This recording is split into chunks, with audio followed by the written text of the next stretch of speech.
আসসালামু আলাইকুম। অন্তর্বর্তী সরকারকে আমি কিছু ভারতের বিষয়ে কথা বলতে চাই।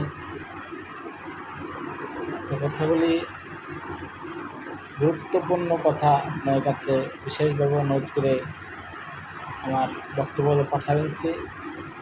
আপনি এই কথাগুলি মনোযোগ দিয়ে আপনি শোনার চেষ্টা করবেন এবং এই কথাগুলির উপরে আপনি কাজ করার সিদ্ধান্ত নেবেন, এটাই আপনার কাছে অনুরোধ জানাচ্ছি। কথা হচ্ছে গত কয়েকদিন হলে হাসিনা দেশ ছেড়ে পালাইছে।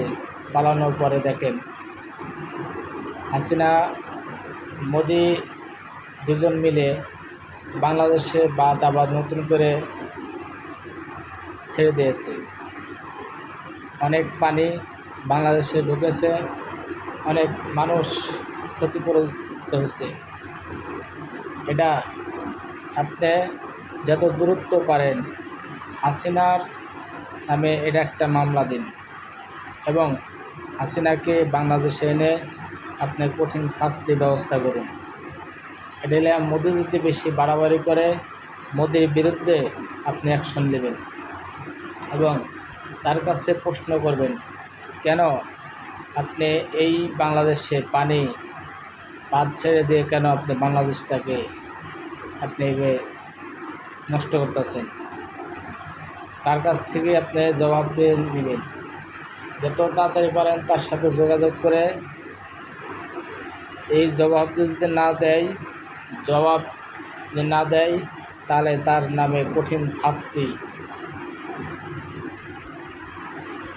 ব্যবস্থা করবেন এবং তার পাশে ওই ভারতের বাদের সঙ্গে আরেকটি আমাদের বাংলাদেশের বাদ দেওয়ার জন্য আপনি যত দূরত্ব পারেন আপনি এটা ব্যবস্থা করেন। না হলে এই হাসিনা শয়তান মহিলা ইন্ডিয়া থেকে আর এই মোদি তারা চায় বাংলাদেশটাকে ধ্বংস করে দিক, তারা চায় বাংলাদেশটাকে অর্থনীতিকে দুর্বল করে দিক, বাংলাদেশটাকে তার তিস্তা নদীর পানি দিয়ে বাংলাদেশটাকে একবারে ডুবে ফেলতে চাই।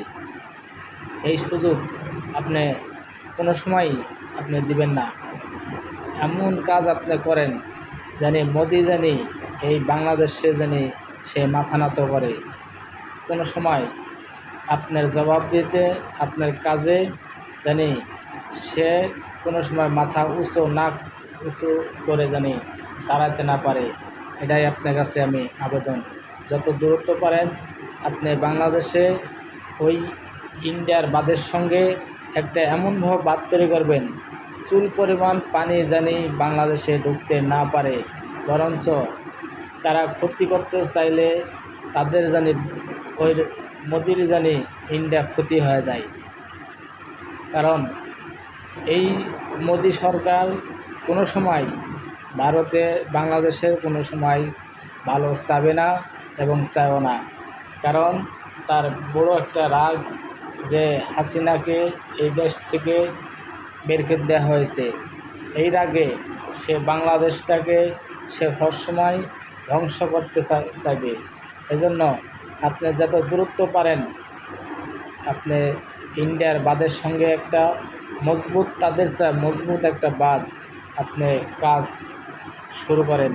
না হলে আমাদের বাংলাদেশটা যে বর্ডারের আশেপাশ দিয়ে যেগুলো নিচু এলাকা মানুষ বসবাস করে তারা শুধু ধ্বংস হইতেই থাকবে, আমাদের বাংলাদেশের অর্থনীতি নষ্টই হবে। এছাড়া আর কোনো পথ নাই। আপনি টাকা পয়সা কোনো করবেন না। আমি বিশেষভাবে অনুরোধ করে বলছি অন্তর্বর্তী সরকার স্যারকে, আপনি যত দ্রুত আপনি ব্যবস্থা করেন এই বাঁধের জন্য। আপনারা সবাই বাংলাদেশের মানুষ সবাই সহযোগিতা করব ইনশাল্লাহ। আপনি কোনো চিন্তা করবেন না। আপনি যত দূরত্ব পারেন বাঁধটাকে আপনি কাজ শুরু করে দিন। এই মোদি সরকার কোনোভাবে জানি আমাদের বাংলাদেশটাকে ক্ষতি না করতে পারে সেই ব্যবস্থা আপনি নিন। আমার ভিডিওটাকে যত দূরত্ব পারেন আপনারা লাইক শেয়ার কমেন্ট করে অন্তর্বর্তী সরকারের কাছে দ্রুত আপনি পাঠিয়ে দিবেন।